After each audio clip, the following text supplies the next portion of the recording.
Hello, and welcome to the Art of Intuition podcast. My name is Susan Jane, and I believe that trusting your intuition is the best way to live your life with meaning and purpose.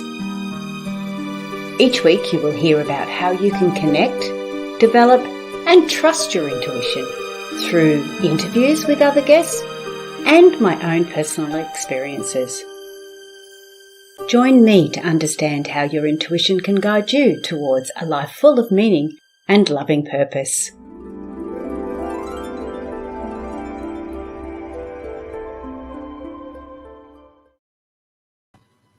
Hello and welcome to the Art of Intuition podcast. I'm Susan Jane, your host for the podcast, and today we have the lovely Louise James on. Now, Louise has gone through, like most of us, our dramas in life, but we're not like most of us. We actually work our way through them and create a positive out of the negative. So sometimes we need these dramas just so we do that backflip on life and start to move forward in a more positive way. So if you're stuck there, still in the drama, then maybe you need to listen to this podcast a little bit carefully, because Louise has got everything down packed just like that. But no more from me. I'm going to introduce you to Louise. Come on in, Louise. How are you? Hi, I'm good. Thanks so much for having me, Susan. Louise, actually, we tested your microphone before and it was good, but it's gone very quiet. Oh, has it? Oh, dear. I can only just hear you. It was okay before. Yes, I'm not sure what's happened there. Apologies. Let me see if I can get it adjusted. I can see that it's... Can you hear me better now? That's better. Yeah, you've just come a bit closer, I think. Yeah, that's cool. You'll get a full frontal face of me now. That's all right. I'll come off the screen soon, and the people on the podcast can't see anyway. That's true enough. So, Louise, tell us about your life. How did you get to where you are now? So I'm, as you can probably hear from my accent, I'm originally from England, although actually I was born on the Rock of Gibraltar, which is south of Spain. My father was a naval man. And I arrived in Australia about 20 years ago, actually this October. I have worked in corporate world and also for a number of not-for-profits, and had a great life through traveling and experiencing different things, but actually came to sort of full stop moment for me in 2015 when I was diagnosed with breast cancer. I'm a single mother with two children, and my children at the time, my son was 11 and my daughter was 9.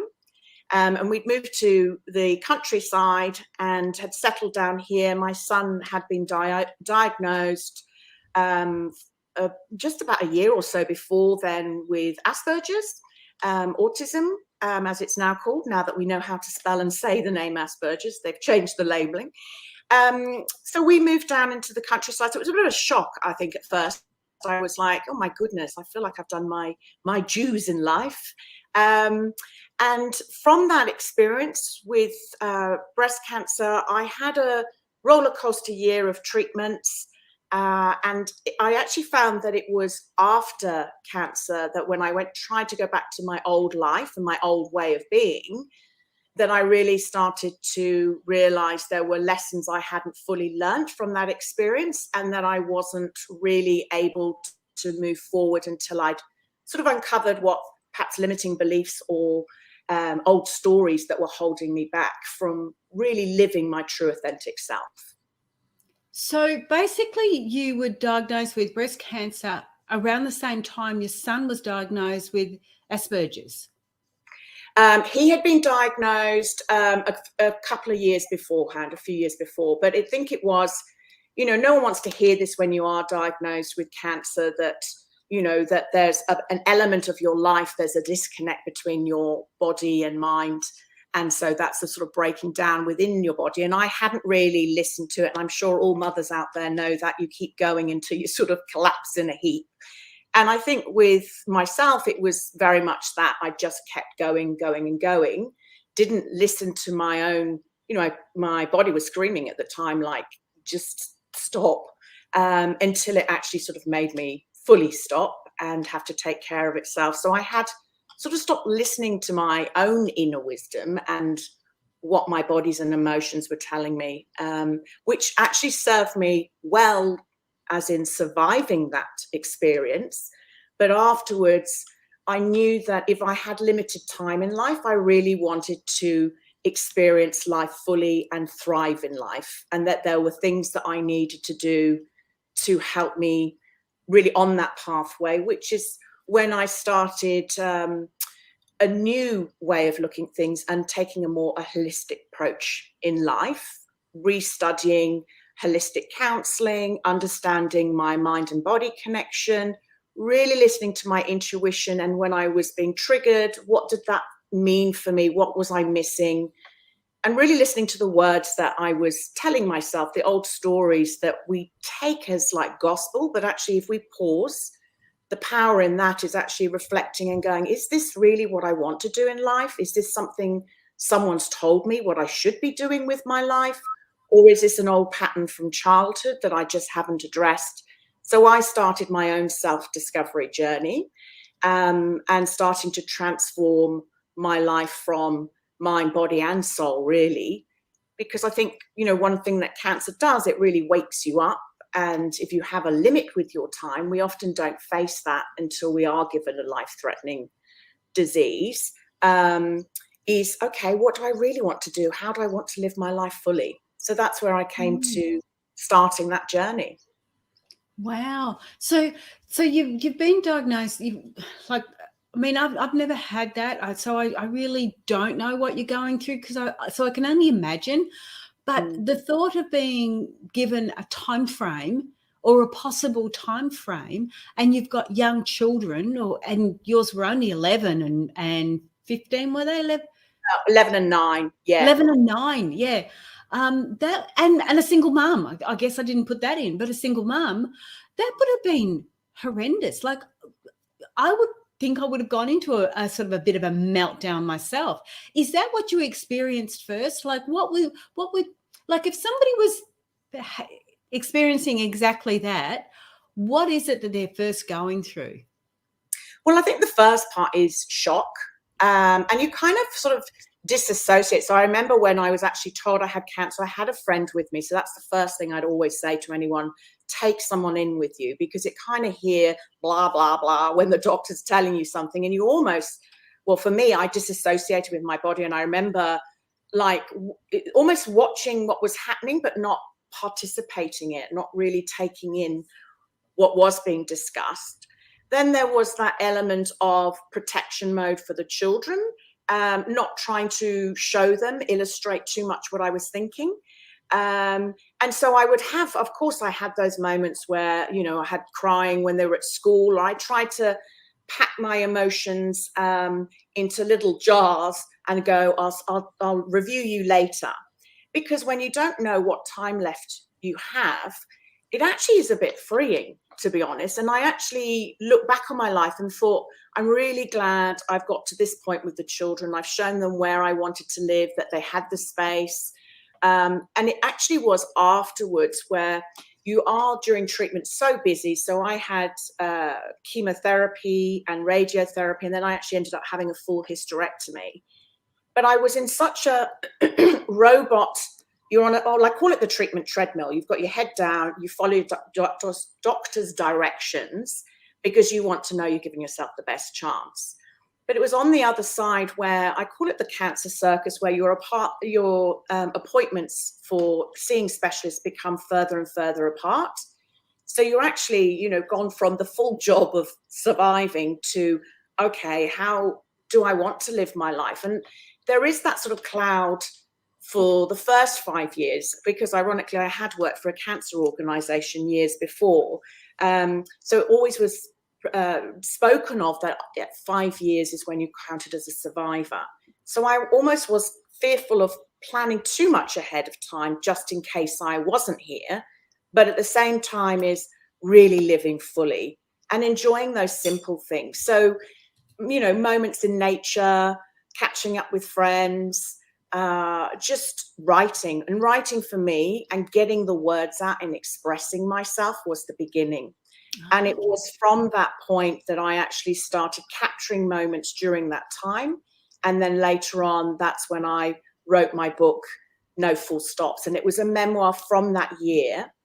The children were my litmus test at the time of how I was doing and how well I was. And my son, because he's quite direct in some of his manners, had come in at one point, and I had just heard, and he was trying to calculate my percentage of survival rate. And I was like, what? How are you doing this? And he was very pragmatic with it. I've taken it by the number of women in Australia have cancer.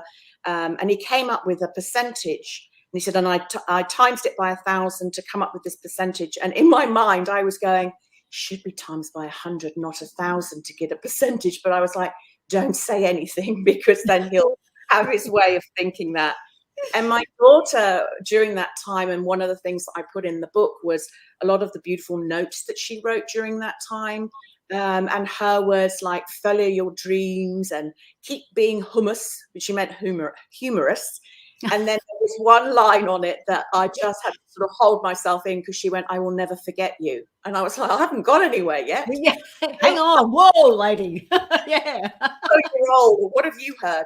So humor helped me a lot during that time. And that comes through, but also the children. And I think it's about being honest with where you are. And I think that's what was very freeing in that time. You become really truthful to who you are. You're not so apologetic. People do allow you a bit more license, I think, at that time.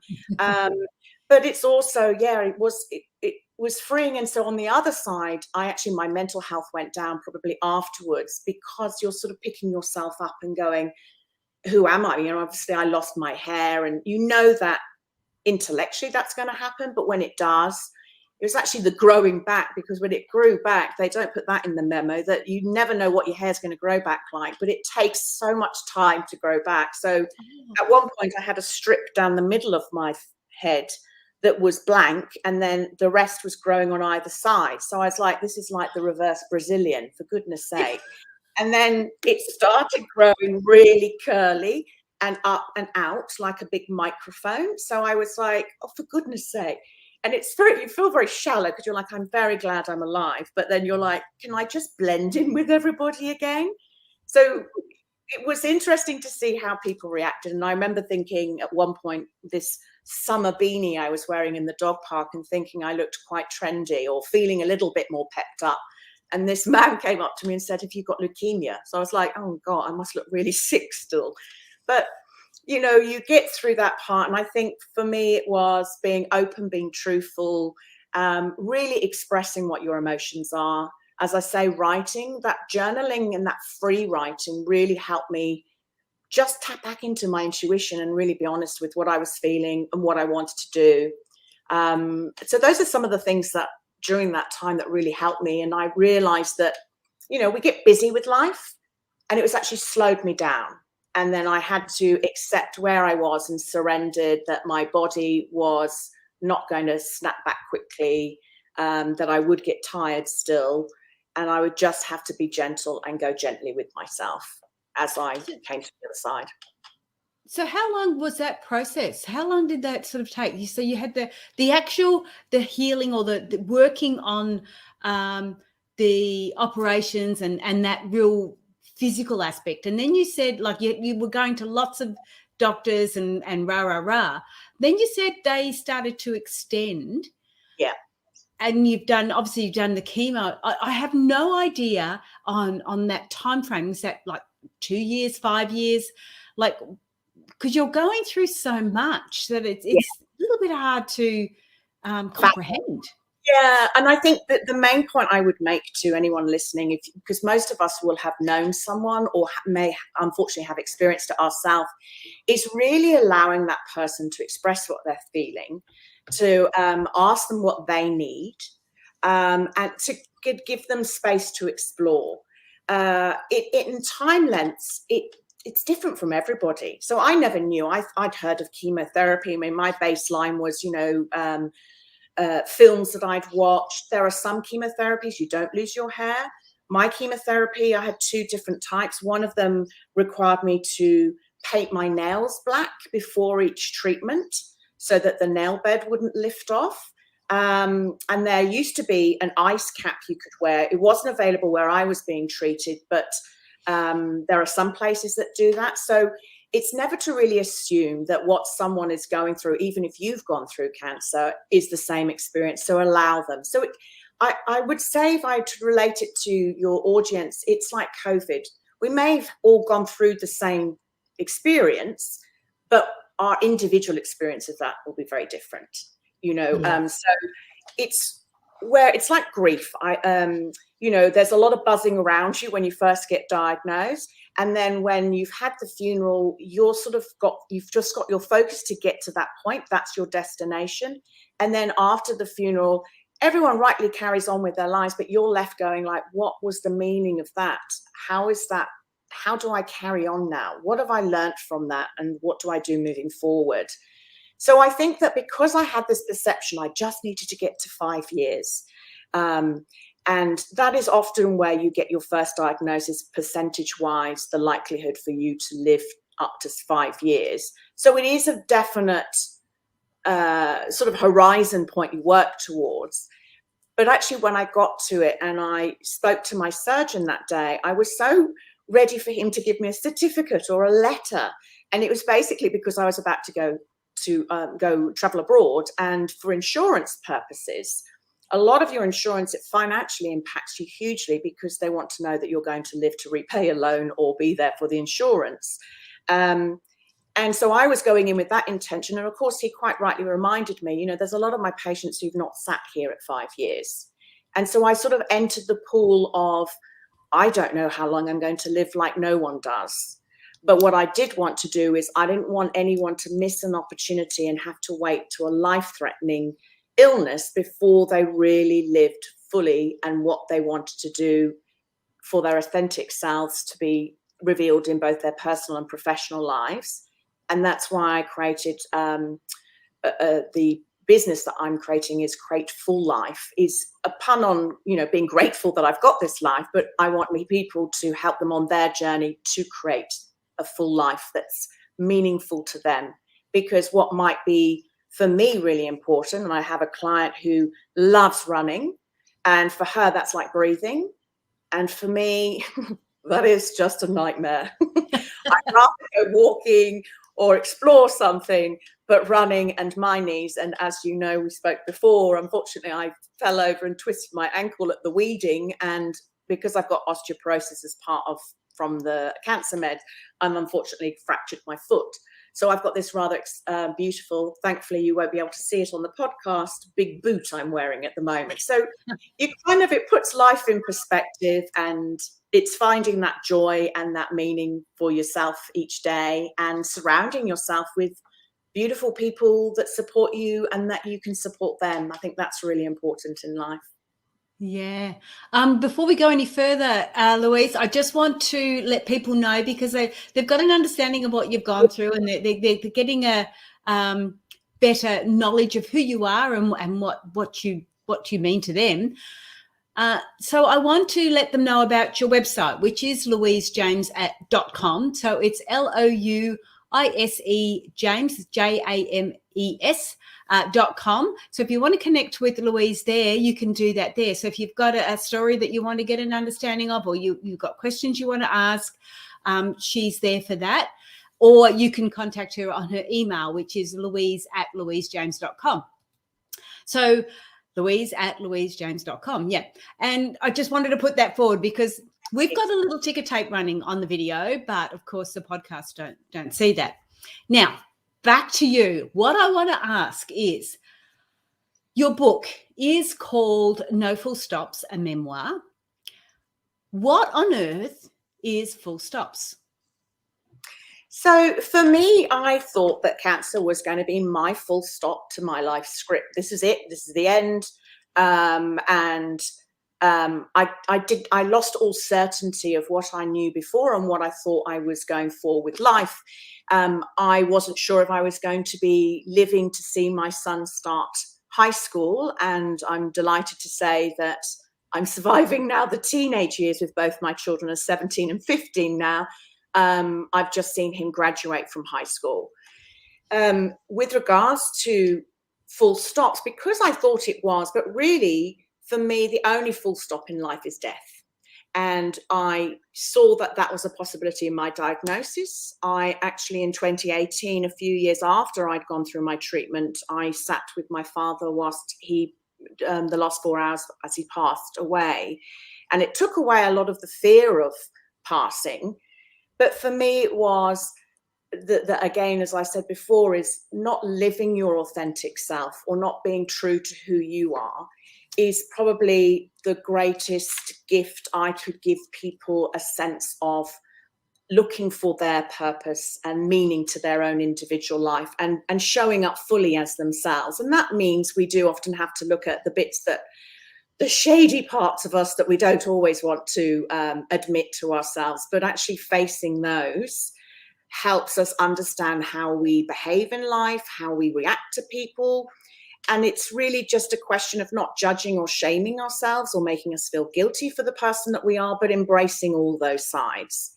So for me, the full stop moment I thought was cancer, but actually it's about living with no full stops, because we all have pauses and stops along the way. You know, when I was no longer with my children's father, my son's diagnosis, my diagnosis, when we move house, divorces, COVID at the moment for people will be, you know, they might have been retrenched or financial crises. It's not the circumstances we go through in life that's the important part. It's how we go through those, what we learn from them and what we take forward. And for me, that's where I always say there's a big power in the pause.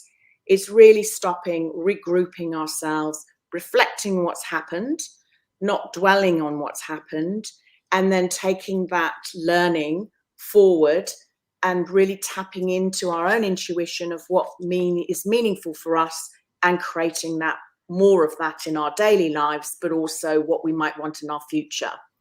So that's where I mean with the full stops. And I think the first part is by sharing our stories and expressing them without judgment, and being brave and courageous to be vulnerable helps us connect with other people. It's very healing for the person telling it, but also for other people. It can be they don't feel so alone. And that was one of my purposes with the book, because you are surrounded by support, but it can be a lonely path to tread because you can't, unless you talk to someone who's in that stage. It's a bit like if you have, you know, when you're in the mother's group, you know, you're in those friendships you join with those early days of childhood, because everybody might have experienced childhood, but when you're in the trenches, living it day to day, it's actually having that relatable sphere of support where you can freely say, this is not a good day, or I'm feeling really sad, and allowing yourself to have that feeling and release it. That's really important. So by sharing our stories, we can connect, we can heal, but we can also grow and learn from other people's experiences. And I hope be a bit more compassionate in the world. We all have human elements. And I think that is part of why the book resonates, is it's not just a cancer story. And it is part for people who might be going through it, but for carers as well. But it's also a human story. You know, there's family dynamics, you know, the children, how you deal with those sort of situations, and humor. So there's universal themes that we all go through. And that's, for me, one of the biggest drivers for me, is to be open and vulnerable so that people can feel that they can express themselves as well in a safe place. And that's what I wanted to build in my business going forward, is providing that for someone to unpack themselves. Because often when we share it with friends or family, they might try and fix us, or they'll try and give us a solution. And sometimes we just need to sit and say it and hear it for the first time. There's a power when you speak your words. It really resonates through your body and the emotions. So by sharing that with someone else and being heard, seen, and validated, that's really important as well, because we all want that. We want to feel that we've got a purpose, that we're seen for who we are, for all of us. So that absolutely. Yeah. Oh, that was lovely and well said. Really well said. What I want to take from that is you're talking about words. Now, I know you've always been fascinated with the power of words and how they can motivate and uplift us, but they can also drag us down as well. So a simple terminology or wording or something can have such a impactful event on somebody in a positive or a negative manner. So we do really need to be very, very mindful. But when I was talking to you about it earlier, you were also saying about the words that we hear in our head or the words that we are saying to ourselves. And these are those stories that we keep repeating over and over again. Can you elaborate on that one a little bit more for me?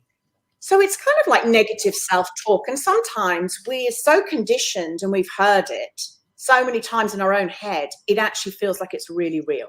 And it is how we will judge ourselves.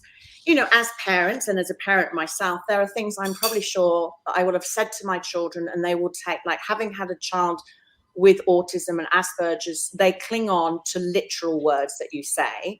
And that gives you that perspective of going, you know, I remember saying one time to him, come on, pick up the pace, meaning hurry up. And he was like, where's the pace? Where's the pace? And I'm like, no, it's not a literal thing. You know, when we are children, we often hear things and we make a meaning of them. And then that reruns that program in our subconscious. So, for example, it could be that your mother's so busy, she just hasn't got time for you. And you're being noisy and they're just like, just stop talking about yourself, or you're being too noisy. And that story goes in your head like, I'm too noisy, I talk too much. And it may form it in your subconscious, and then you don't realize until you start looking into that area that actually could form a pattern where you're afraid to speak up, to tell and talk about yourself because you've been told you talk about yourself too much, or that you're too loud. We have those incidences and we don't often, as adults, correlate that that's actually what's still happening, because our subconscious is like 95% running, you know, on a program every day, and only 5% of what we're aware of what we're saying. So that's where I really wanted to unpack what was I telling myself and really look at the words. You know, are they helpful, that what I'm saying to myself? Are they negative or positive? Do they move me forward to what I want to do, or are they holding me back? Are they my own words? Do they sound like something someone else has said to me before? I've heard before from a family member that you'll never make money from writing. But I've always written, and I've always written for marketing and business development in corporate life before I even wrote the book. So it's something that you can say to yourself, oh, no, I shouldn't do that because of this. But actually, it's not really the truth. So you really need to unpack that. So when I talk to people about their emotions, or I will reflect back some of the words that we say, and sometimes we just say them without thinking. They just come out of our mouths. And when you sort of reflect them back to a client and say, is that really what you think? Or is that really what you mean here? It actually allows someone to hear it again. It's come out of their mouth, and really analyze or really check in with themselves. Sometimes we start saying things in our heads, or we say something and we have a visceral reaction in our body, and that's our emotions telling us. Can you just check in with yourself and look at what that is? You know, we often think that when we get emotional, it means there's a danger thing. Our ego, our brain is wired to keep us safe. So we will always be looking for reasons to not let us move forward. So it will give us that anxious feeling when we're sort of stepping away from our comfort zone. But at the same time, we need to move from our comfort zone. Otherwise, we're just repeating the same life we've lived with slightly different scenario versions of it. And that's where we need some support to help us be brave to move forward, because we can't always see it for ourselves. And when you're talking about the words we're using, is there, like, for an example, is there a particular word we could use that we may be using that we could substitute it for something else? Like, the first thing I would do is, so say something like, oh, I never win the lottery. And actually I have, but I've only won about $10. But say I never win the lottery, for example. will actually start changing, like, well, what would happen if I did win the lottery? What is, I say never. Have I never won it? But yes, I have won it, but only a smaller amount. It may not be the amount I wanted. So always just look at the actual individual words, change them around. What would it be if I did win the lottery? Look for scenarios that proved or disproved what you've just said, because often never is a very strong word. It's like hate. It could be it's hate, but it's actually more, I'm frustrated. It's not that I hate that person. That person frustrates me. Well, why does that person frustrate you? Is there something that they're doing that actually you're not brave enough to do yourself, or that you think they're showing off or speaking their words, and it's because actually you're feeling uncomfortable speaking your own words?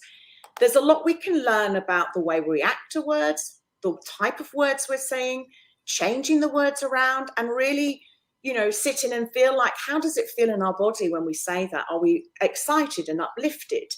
Because if it is like, it's like when they play that Spotto game with your kids, and you say, right, Spotto, if you see a red car, well, suddenly you're always looking around for red cars to look at them.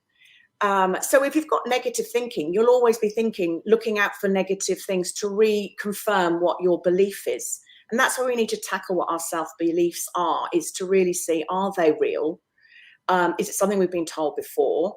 And it's a practice. Change is hard, and it's uncomfortable sitting with uncomfortable emotions, but we move through them. We're not stuck in them. We're only stuck in them if we fear even exploring them.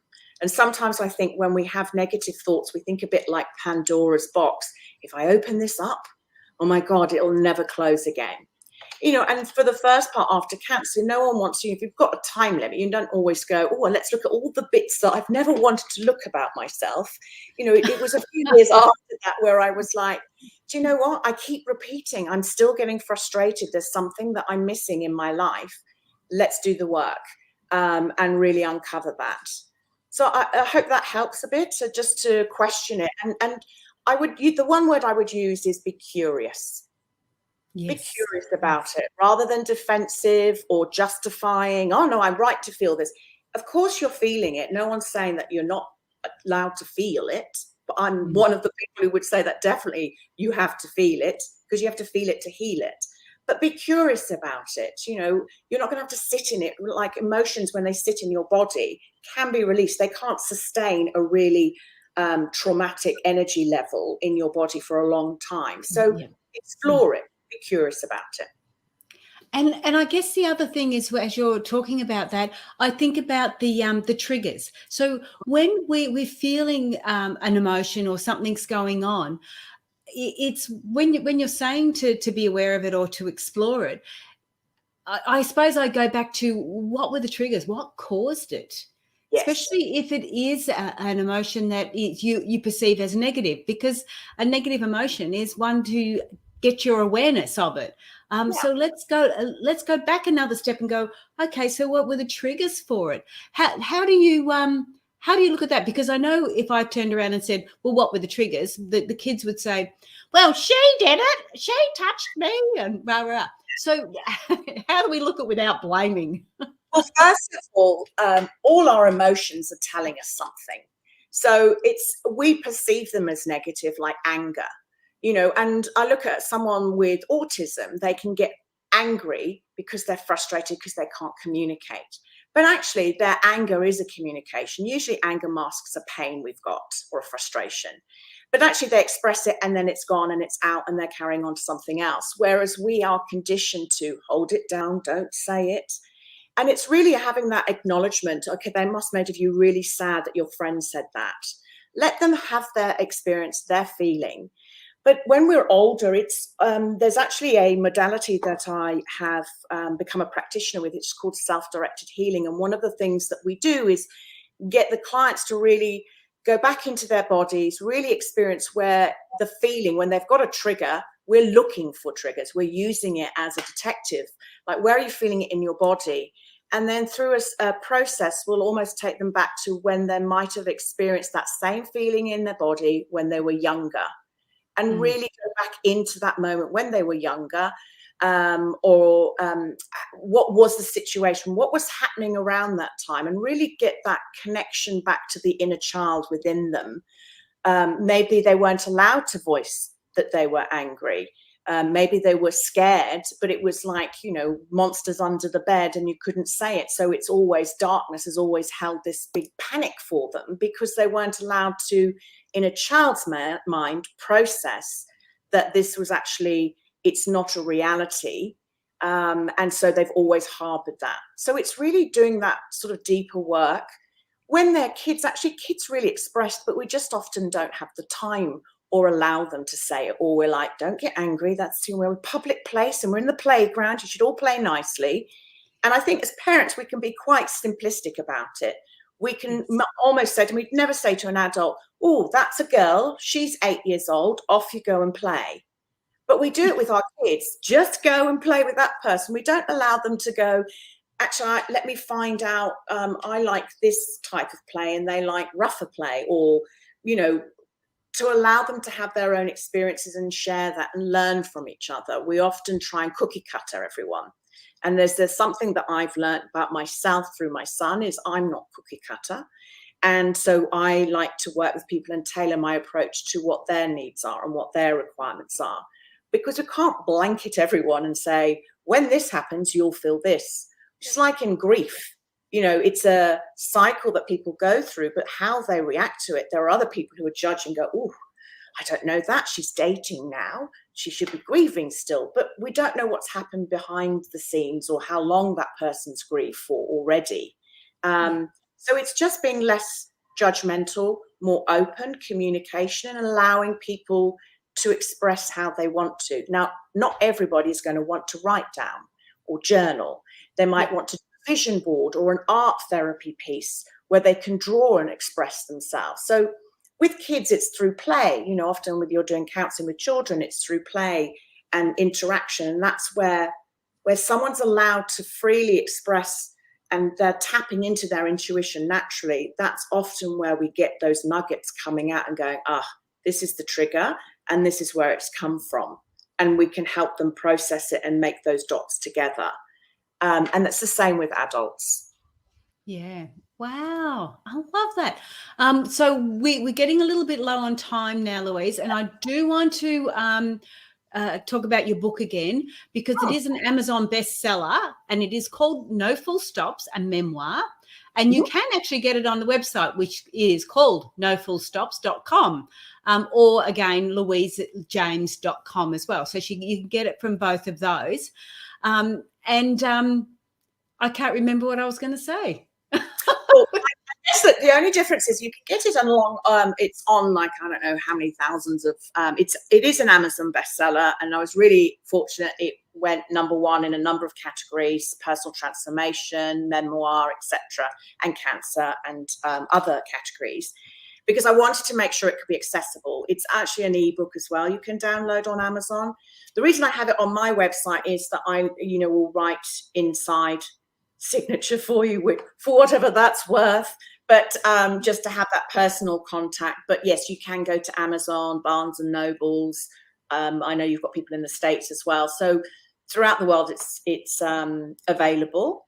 And I'm at the moment starting to write my second book, which is exciting. But it was released earlier in this year. I was writing it and I actually took a pause because, of course, here in Australia, we had the bushfires, we've had COVID.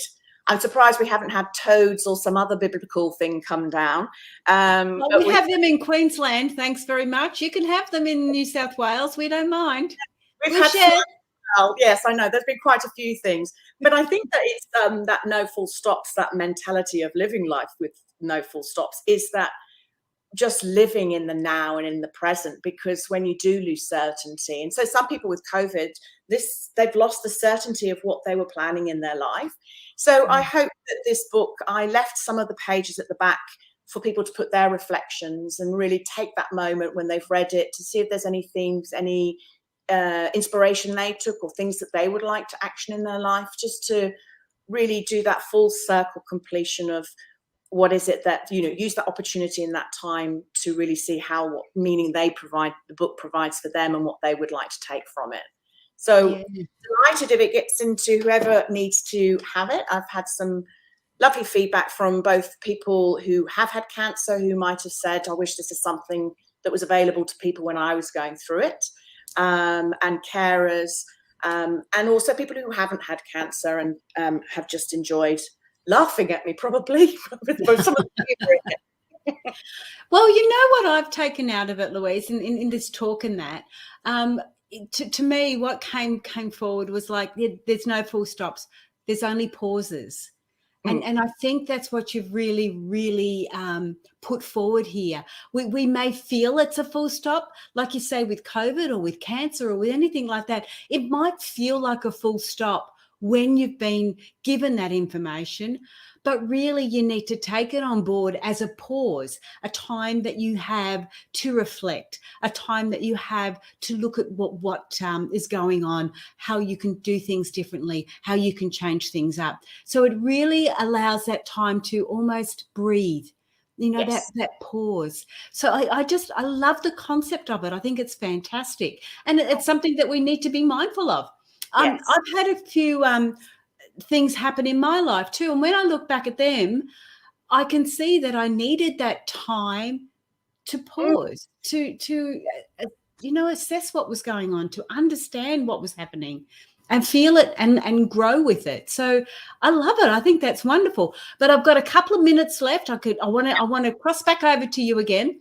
And I want to get, for the listeners' sake, I want to get an understanding of this you're putting a new program together, you said.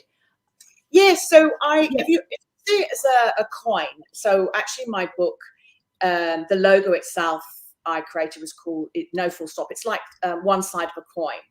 And so it's coming into that awareness of who we are as a person, what we want out of life. And then on the other side is, okay, if we have that awareness, now I need to heal from some of that, but I also want to create the life that I want to live fully. And whatever that full means to you. I think the word success can often, it is a triggering word for some people as well, because it kind of, people think it's about money. But a successful life, I know when I thought I was dying, I wasn't going, I wish I had a boat in the front garden and a tractor and designer clothes. It was tractor. I don't know why. Maybe it's the countryside, the southern highlands.